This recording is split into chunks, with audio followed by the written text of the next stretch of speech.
يا رمضان يا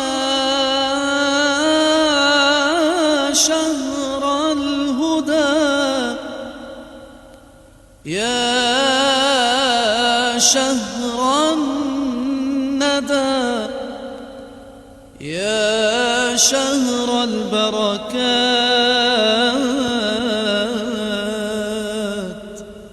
يا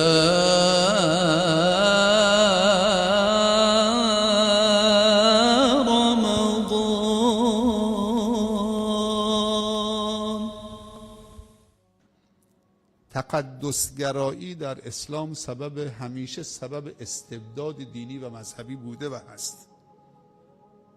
یعنی اگر عالم هم متوجه خودش نباشه، یک دفعه میبینن که مردم باید همه خم بشن دستش ببوسن.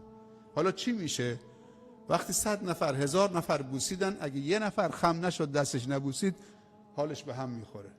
این بی احترامی کرد، تو دلش یه چیزایی میاد، در صورتی که این یکی کار درست کرده.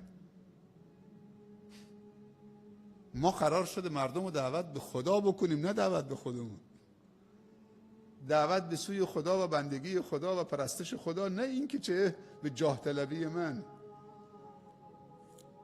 پس علم سبب تمکن میشه، مال سبب تمکن میشه، حکم و سلطه سبب تمکنه. خیلی باید مواظب باشیم. الذین ان مکناهم فی الارض اقاموا الصلاة. اونقدر فروتن میشن نماز رو برپا میدارن. کسی که نماز رو برپا میداره این مانع تکبر میشه، چون میگه الله اکبر، خدا بزرگتره، من بنده اینا چیدم. یا ایها الناس انتم الفقراء الی الله والله هو الغنی الحمید. ای مردم، فقیر و تاجرتون، حاکم و محکومتون، عالم و بی سوادتون، همه چه به درگاه خداوند فقیر و نیازمندن. والله هو الغنی الحمید. اینجاست که خداوند بلا فاصله نمازو میگه اهل تمکن باید نمازو برپا بدارن تا تواضع داشته باشن. خم میشه الله اکبر سبحان ربی العظیم و بحمده. دیشب مفصلا صحبت کردیم که در یک نماز 3 تا تواضع هست.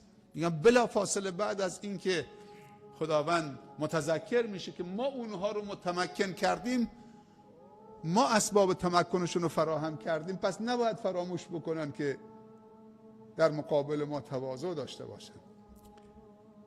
و کسی که در مقابل خدا تواضع داره، در مقابل خلق خدا هم تواضع داره. نمیشه که تو نماز بخونید اما در مقابل خلق خدا تکبر بورزی، خودخواه باشی، اونها رو تحقیر بکنید،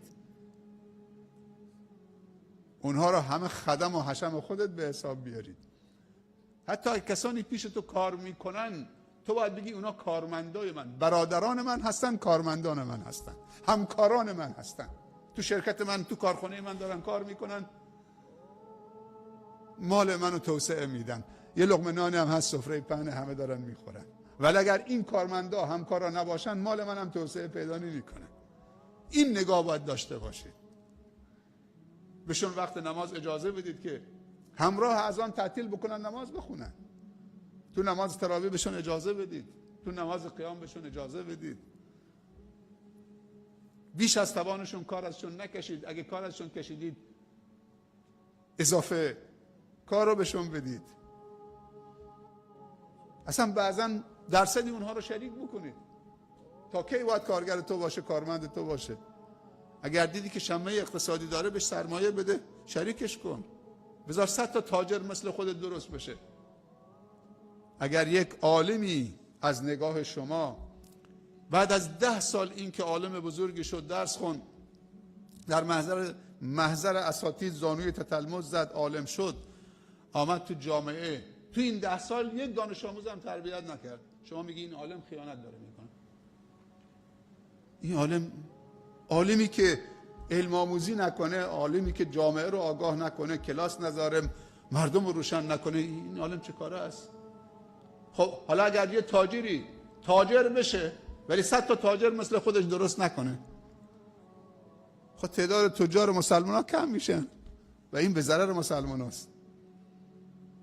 هرچه آمار تأثیرگذاران و متمکنین در جامعه اسلامی کمرنگتر بشه، کمتر بشه، جامعه اسلامی کوچکتر میشه، ضعیفتر میشه. جامعه اسلامی که دنبال سیاهی لشکر نیست. الذین ان مکناهم فی الارض اقاموا الصلاة، نماز برپا میدارن، متواضع میشن. سبحان الله.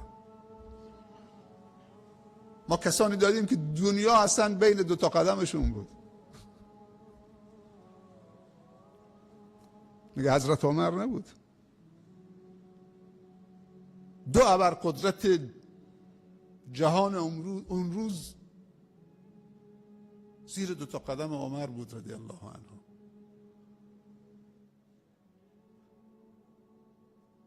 و چقدر از ترس خدا گریه میکرد. وقتی به نماز می ایستاد، قرآن میخوند، بیهوش میشد، تو نماز میافتاد. در اوج اقتدار بود که دشمنان اسلام از مسافت 1 ماه صداشو میشنیدن چه به لرزه میافتادن.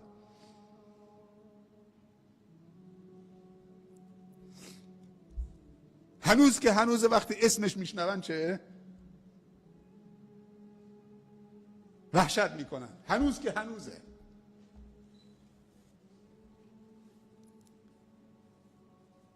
اینقدر تواضع و اینقدر فروتنی در مقابل عظمت و بزرگی خدا. الذین ان مکناهم فی الارض اقاموا الصلاة. یا صلاح الدین ایوبی وقتی که وارد قدس میشه، قدس اشغال بوده، یه منبر چوبی درست میکنه، چند تا از سربازا و مجاهدینش این منبر چوبی رو حمل میکنن. میگه اولین خطبه باید تو قدس رو این منبر بخونم و نمیخوام هیچ خونی ریخته بشه، بدون یک قطره خون باید قدس تسلیم بشه. وقتی وارد قدس شد، سبحان الله، از اسبش پیاده شد، اون کلاه خودش بلند کرد، سر به سجده گذاشت، سجده شکر برای رب العزت و الجلال، و یک مشت خاک برداشت اینطوری تو مشتش گذاشت رو سرش که تو یک مشت خاک بیشتر نیستید. این فتح و پیروزی، این نصرت از جانب رب العالمین بوده. مغرور نباش که تو خداوند ادب و با خدا یادمون داده در قرآن. اگر نعمتی، توسعه‌ای، رشدی، ترقی، اقتداری در زندگی تو ایجاد شد، باید بگی هذا من فضل ربی، این از فضل رب منه. سجدهات بیشتر باشه، تواضعت بیشتر باشه، بندگیت بیشتر باشه، و همیشه دعا بکنید خدایا این امکانات رو به من دادی، توفیق خدمتگزاری رو از من نگیر. توفیق خدمت به دینت، خدمت به خلقت، به بندگانت واقعا نعمتیه. باید گریه بکنیم خدایا این امکانات دادید، این برتری دادید، توفیق خدمتگزاری بده، توفیق شکر بده. این توفیق خدمتگزاری که دادید به خلقت از ما نگیر. این تواضع واقعا زیبنده بندگانه. در اوج قدرت با چه تواضعی سر به سجده میذاره، از اسبش، نه که با غرور میان بعضی وقتی که شهر یا کشوری رو میگیرن کل زنها رو همه اسیر میکنن به عنوان کنیز و همه رو قتل عام میکنند و شهر رو به آتش میکشونن. نه، در اوج اقتدار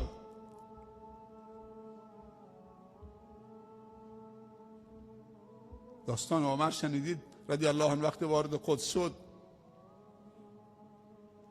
موقع نماز از اون کلیسا بیرون آمد، رفت کنار اون نماز خوند. گفتن چرا این کار کردید؟ تو که الان اقتدار دارید، این کلیسا رو اصلا تبدیل به مسجد کن، همینجا نماز بخون تو کلیسا. نه، رفت. حتی احترام به ادیان دیگر. الذین ان مکناهم فی الارض، کسانی که ما اونها رو اسباب تمکنشون رو فراهم کردیم. اقاموا الصلاة و آتوا الزکاة،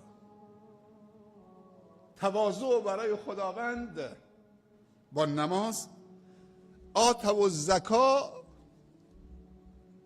احترام به خلق خدا، یعنی در رفع نیازهاشون. و آتوا الزکات، یعنی هم حق خدا را ادا میکنن، تواضع میکنن، هم مازاد امکاناتشون در اختیار دیگران میذارن. سبحان الله.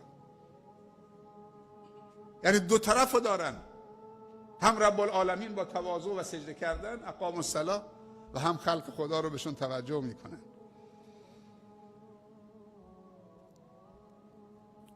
زکات یک چیز اجباری است، یک صدقه اجباری است. بعضی موقع غیر از زکات هم دوباره صدقه اجباری میشه. یه وقتی سیلی تو کشور بیاد، غیر از زکات یک صدقه اجباری، جنگ بشه، واجب میشه که متمکنین و سرمایه‌داران بیان هزینه بکنن برای دفاع از کشورشون، دفاع از ناموسشون، دفاع از دینشون، دفاع از وطنشون. قحطی میفته، زلزله میاد،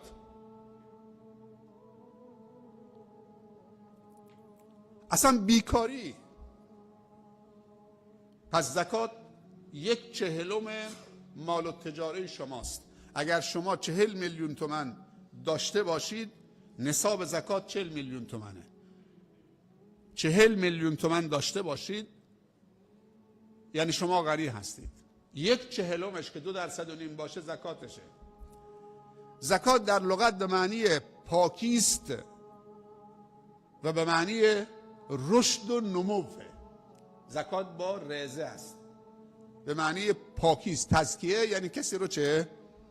بگید این من میشناسمش، اونو تزکیه بکنید، این آدم درستیه، من میشناسمش، تأییدش میکنم تا مردم بهش اعتماد بکنن. پس مالی که پاک شد رشد میکنه. خوب دقت بکنید چه ارتباطی بین پاکی و رشد و نمو هست. مالی که پاک شد رشد میکنه. پس با دادن زکات مال تو پاک کردید، پس این مال قابل رشد و نموه. پس کسی از زکات دادن فقیر نمیشه. خوب دقت بکنید، مالی که پاک شد رشد میکنه. پس این مال اگر تو بالت بمونه آفته، مثل خوره به جون مالت میافته. اگر تو زکات مالت ندید یعنی آفت تو مال خودت نگه داشتید، مالتو ویرون میکنه، سر به نیستت میکنه. هیچ کسی از زکات دادن چه فقیر نشده. فلسفه زکات اینه که کل مردم غنی بشن و وقتی زکات میدید باید طور زکات میدید که سالی دیگه چه اون نیازش برآورده شده باشه. وقتی زکات میدید با یک نفر رو چه مستغنی بکنید، خودکفا بکنید. نه ای که مردم در خونه صف بکشن 200 نفر رو 20 تومن بهشون بدید، 20,000 تومن، یعنی اینا هر سال فقیرن. این طرز زکات دادن نیست. مسلمان ها اگر درست زکاتشون بدن همه نیازهای جامعه چه برطرف خواهد شد. حالا برید تو این 1,500,000,000 نفر مسلمان، اگه مسلمان ها زکاتشو درست بدن، فلسفه زکات این که همه غنی باشن، ولی نظام کمونیستی این که همه انسان ها فقیر باشن. اسلام اجازه داده که انسان سرمایه دار باشه ولی زکاتشو درست بده. اگه تو زکات دادی دیگه فقیر دنبال ترور تو نیست، دنبال نفرین تو نیست، دنبال دزدی نمیره. حق بشه تو وقتی پرداخت میکنید. یعنی اگر کسی 40 میلیون تومان داره این مبنای غناست. هر کسی 40 میلیون تومان داره نصاب زکات یا 300 صاع، اگه حبوبات باشه 300 صاع، تقریبا 750 کیلو. هر کسی خرما داشته باشه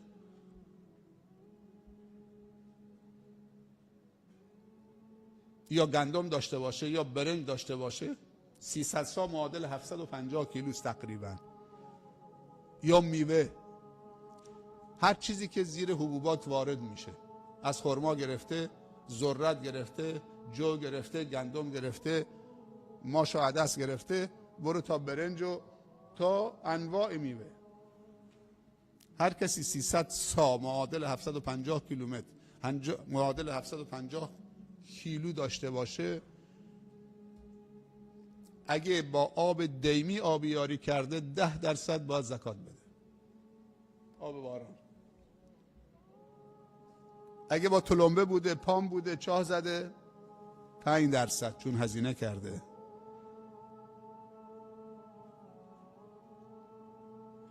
یک 300 یعنی 1 سا فطریشه، سر روزشه. هر کسی 300 سا حبوبات داره، معادل 750 کیلوگرم. گفتم اگه با آب دیمی بوده 10% باید زکات بده، چون زحمتی متقبل نبوده، نشده. آب بارانی بوده، جهت داده، آبیاری داره میکنه. گندم کاشته با آب باران، فقط پول بذری داده و بعدم فوقش یک کارگری گرفته، 10% باید بده.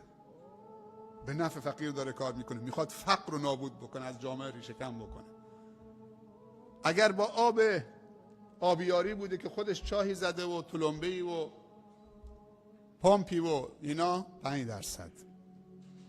1/300 هم میشه چه؟ فطریش. 1 سا. یعنی کسی 300 سا داشته باشه، بعد بیاد 1/300 سر روزه بده، خیلیه به نظر شما؟ حالا امروز که پول رایجه، امروز هر کسی 40 میلیون داره، اون زمان هر کسی 300 سا داشته غنی حساب می شده. نصاب زکات 300 ساست. امروز هر کسی 40 میلیون پول داره غنی است. هر کسی 40 میلیون داره باید 1/40 1 میلیون تومنش، 39 میلیون مال خودت و زن و بچت، 1 میلیونش برای فقرا. اولم گفته الاقربون اولی بالمعروف، اول فقرای خودت. مرد نمیتونه زکاتشو به همسرش بده، به زنش بده، چون وظیفشه، واجبه که نفقش بده. نمیتونه به بچه هاش بده، چون واجبه. به پدر و مادرش هم نمیتونه بده، چون واجبه که خرج پدر و مادرش وقتی سال خورده میشن بده. ولی اگر زنی سرمایه دار باشه میتونه به شوهر فقیرش بده، میتونه به عمت بدید، به بچه های عمت بدید.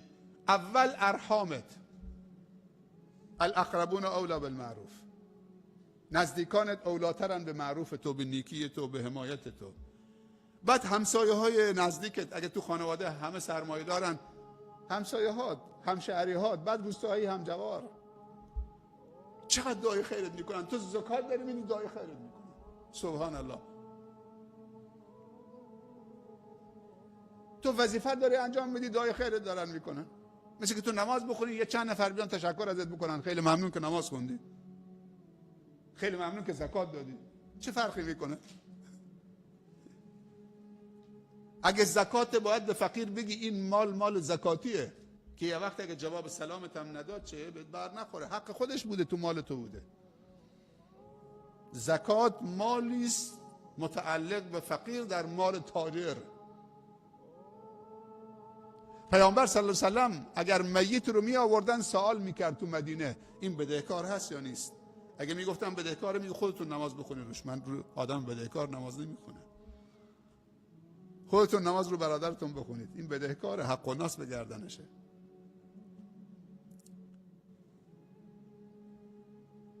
اگه کسی زکات بر گردنش بوده پرداخت نکرده، این بدهکار، روز قیامت فقیر گردنش میگیره. 1/300 40 میلیون میشه 133,000 تومان سر روزه شما. اگر یه خانواده 5 نفری است هستید، خودت و همسرت با 3 تا بچت، باید 5 تا 133,000 تومان بدید. چقدر میشه؟ چیزی حدود 600 خورد. 670 خورده ای. چه کسی باید 670 خورده ای مال 5 نفر بده؟ کسی که 40 میلیون پول داره، 1 میلیونش زکات خارج میکنه، 133 تومن هم فطریه خودش تنها، به ازای خانمش و بچه هاش هم، کسانی که تحت پوشششن، هر کدوم 133,000 تومن. چرا چونه میزنید؟ وقتی تو 40 میلیون تومن دارید، میگه هر کسی 40 میلیون داره، نمیگه هر کسی 10 میلیون داره باید 133,000 تومن بده. میگه اونی که 10 میلیون داره اصلا سر روزه نده. اصلا فطریه نده، ازش ساقطه. نه زکات داره نه فطریه داره، با یه چیز هم بهش بدن. چرا خوب گوش نمیدیم بعد عکس العمل نشون میدیم؟ نه گفتن 130,000 تومان سکه داره. تو خوب گوش بده چه دارن میگن. میگن هر کسی 40 میلیون داره 1/40 زکات، 1/300 سر روزه، 1/4 1/300 هم کفاره است، فدیه هست. یعنی کسی سال خورده هست نمیتونه روزه بگیره، کسی مریضی مزمن داره نمیتونه چه کفاره میده. خیلی سخته. باور بکنی نگاه بکنی هم بچه های فقیر اگه 3 تا بچه داره 6 سالشه 7 سالشه یه تابلت دستشه مثل تاجر. برو نگاه کن کلاس اولی ها اول ابتدایی بچه هاشون همه 3 تا موبایل، اگه 3 تا بچه هم چه 3 تا موبایل دستشونه.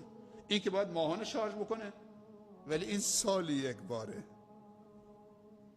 بازم میگه اگه 40 میلیون ندارید به حسب استطاعت. کسی 20 میلیون داره خب 50 تومن بده، نفر 50 تومن بده، 5 نفرن 250 تومن. کسی 10 میلیون داره نفر 25 تومن بده، 5 نفرن میشه 75,000 تومن. کسی نداره 5 تومن داره بده، 5 تا 25 تا. کسی نداره هیچ، منتظر باشید تا یه چیزی بهش بدن. این همه آوانتاژ، این همه فرصت، این همه تعامل، ولی واقعا کسی که 40 میلیون داره چرا بره 10 تومن بده؟ عزیز مهاجری سوال کرد ما اینجا هستیم، خب اونجا گندم میدن، خب تو اینجا داری کار میکنید، تو ایران داری کار میکنید، کسبت اینجاست، تو داری برنج میخورید، معذرت میخوام گندم میخورید، 3 وعده گندم میخورید، اینجا برنج داری میخورید، اینجا کاسبی داری میکنید. اگر وضعیت خوبه من خیلی از تجار میبینم که 3 کیلو گندم میدن یا 2 کیلو برنج میدن، تموم شد و رفت. میتونه چه نفر 130,000 تومان بده. چرا به خودت ظلم میکنید؟ یه جشن تولد دخترش میگه 300 تا پیتزا سفارش میده، ارکستر میاره تا ساعت 12 شب 2 شب داره میکوبه برای جشن تولد دختر بچه 2 ساله که خودش ساعت 10 شب هم خوابه، پدر و مادرش تا ساعت 2 شب دارن میرقصن با ارکستر جشن تولد. 200 تا 300 تا پیتزا ارکستر، یعنی پول سر روزه ندارن بدن.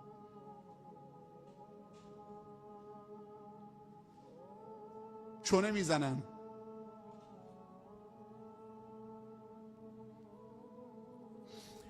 اونهایی که کارخانه دارن، شرکت دارن، ماشین دارن، زمین دارن، مغازه دارن، کشتی دارن، لنج دارن، لاندیگراف دارن، قایق دارن، خونه اجار دادن، ماشین دارن کرایه کشی میکنن، سودش 5% باید زکات بدید. سودش 5%. اصل مالتو خارج میکنید. یک کسی یه ماشینی داره 405 پژویی داره کرایه کشی میکنه، قیمت ماشینت خارج میکنید، هر چی در سال سود کردی کرایه‌اش کردید اونو خارج چیکار میکنید؟ 5% زکاتش میدید. لنج داری، قیمت لنج خارج میکنید، لنج خریده 1 میلیارد، خود سرمایه چه زکات نداره، ولی این لنج در سال 200 میلیون کار کرده، 5% این 200 میلیون باید پرداخت بکنید. زمین اجاره دادید، اجاره زمینت 5% باید پرداخت بکنید. خونه اجار دادید، ماشین سنگین دارید، اینا همه چه 5% زکاتشو خارج میکنید.